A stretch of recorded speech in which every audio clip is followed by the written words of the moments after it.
भगवान कृष्ण की कृपा और आशीर्वाद पाने के लिए श्री कृष्ण जन्माष्टमी का पर्व सबसे उत्तम माना गया है। कृष्ण भक्त इस दिन का बहुत ही बेसब्री से इंतजार करते हैं। इस दिन भगवान श्री कृष्ण के मंदिरों को सजाया जाता है और व्रत रखकर उनकी आराधना की जाती है। मान्यता है कि इस दिन भगवान श्री कृष्ण की पूजा करने से भक्तों की सभी मनोकामनाएं पूरी हो जाती हैं। श्री कृष्ण जन्माष्टमी का व्रत हर साल भाद्रपद माह के कृष्ण पक्ष की अष्टमी तिथि को मनाया जाता है। मान्यता है कि इसी तिथि को भगवान श्री कृष्ण का जन्म हुआ था।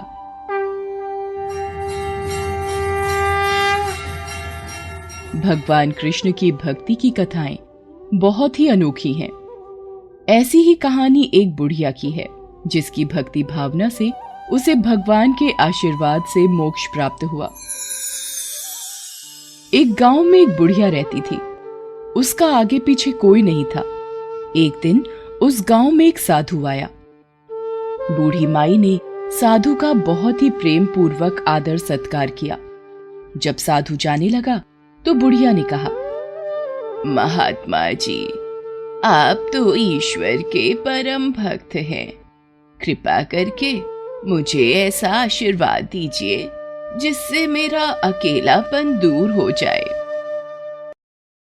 माई, ये मैं आपको देता हूं। ये आपका बालक है। ये गोपाल कृष्ण है। इसका अपने बच्चे की तरह प्रेम पूर्वक लालन पालन करती रहना।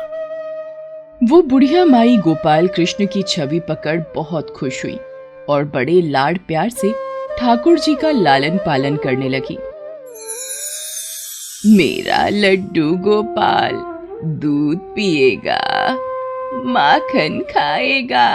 चल आजा, मैं तुझे झूले में सुला देती हूँ। मेरे लड्डू गोपाल को लोरी सुनकर नींद आती है ना? देखो बेचारी बूढ़ी माई लड्डू गोपाल को ही अपना बालक मानने लगी है। हाँ चलो, अच्छा है, ठाकुर जी के रूप में इसे बालक मिल गया। गांव के लोग भी इस लाड प्यार को देखते थे। इसी लाड प्यार को करते हुए बूढ़ी माई को एक दिन गांव के कुछ शरारती बच्चे देख लेते हैं कि बूढ़ी माई मूर्ति को अपने बच्चे की तरह लाड कर रही है। नटखट बच्चों को माई से हंसी मजाक करने की सूझी। चलो साथियों, आज इस बूढ़ी माई के साथ चालाकी करते हैं। देखो कैसे एक मूर्ति को बच्चा समझती है ये। बच्चे शोर मचाते हुए बुढ़िया माई की झोपड़ी के पास आते हैं। क्या बात है, इतना शोर मत मचाओ, मेरा बालक सो रहा है। अरे मैया सुन, आज गांव में जंगल से एक भेड़िया घुस आया है जो छोटे बच्चों को उठा कर ले जाता है और मार कर खा जाता है। तू अपने बच्चे का ख्याल रखना, कहीं भेड़िया इसे उठा कर न ले जाए। कोई मेरे गोपाल को हाथ भी लगा कर दिखाए, मुझसे बुरा कोई ना होगा। मैं यहाँ छड़ी लेकर खड़ी हूँ, कोई मेरी झोपड़ी में घुस भी नहीं सकता। बच्चे हंसने लगे। बुढ़िया ने अपने बाल गोपाल को उसी समय कुटिया में विराजमान किया और स्वयं छड़ी लेकर दरवाजे पर पहरा लगाने के लिए बैठ गई। अपने लाल को भेड़िए से बचाने के लिए बुढ़िया माई भूखी प्यासी दरवाजे पर पहरा देती रही। पहरा देते देते एक दिन बीता, फिर दूसरा, तीसरा, चौथा और पांचवा दिन बीत गया। बुढ़िया माई 5 दिन और 5 रात लगातार बगैर पल के झपकाए भेड़िए से अपने बाल गोपाल की रक्षा के लिए पहरा देती रही। कोई मेरे बाल गोपाल को हाथ भी नहीं लगा पाएगा। उसकी माँ अभी जीवित है, जरा देखूं। सो रहा है ना? हाँ, मेरा लाल तो गहरी नींद में है।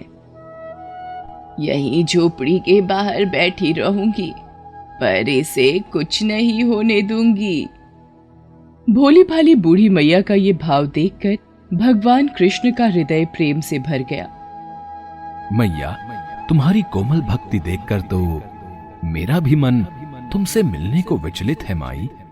बूढ़ी मैया की कोमल भक्ति देख भगवान बहुत ही सुंदर रूप धारण कर वस्त्राभूषणों से सुसज्जित होकर माई के पास आए।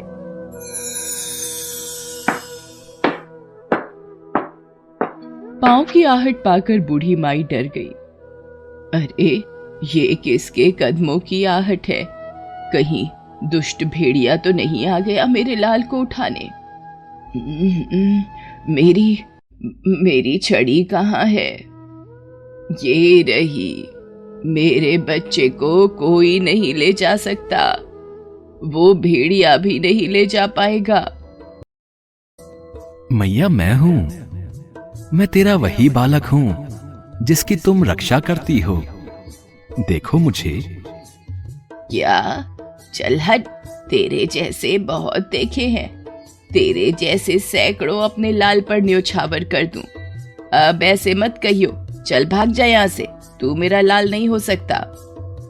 बूढ़ी माई के इस प्रेम को देखकर गोपाल और भी ज्यादा प्रसन्न हो गए और वो मैया से बोले, अरे मेरी भोली मैया, मैं त्रिलोकीनाथ भगवान हूं।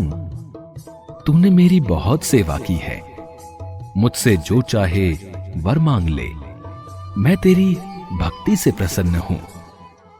अच्छा, आप भगवान हो? मैं आपको 100 प्रणाम करती हूँ। कृपा कर मुझे ये वरदान दीजिए कि मेरे प्राण प्यारे लाल को भेड़िया ना ले जाए। ठीक है मैया, मैं तेरे लाल को और तुझे अपने निज धाम लिए चलता हूं। वहां भेड़िए का कोई भय नहीं है। इस तरह प्रभु बुढ़िया माई को अपने निज धाम ले गए।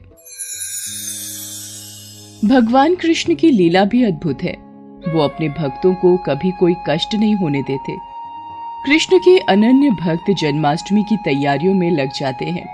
भगवान के जन्म की खुशियां मनाने के लिए युवा और बच्चे गोविंदा बनकर जन्माष्टमी के अगले दिन दही हांडी का आयोजन करते हैं।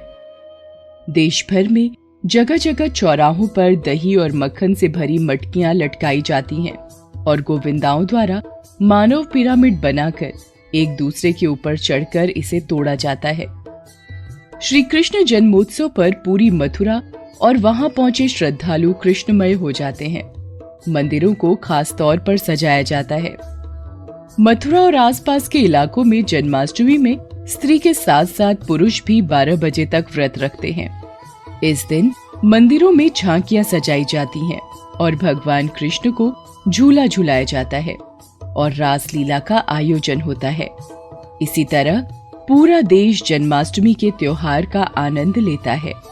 तो बोलो, जय कन्हैया लाल की।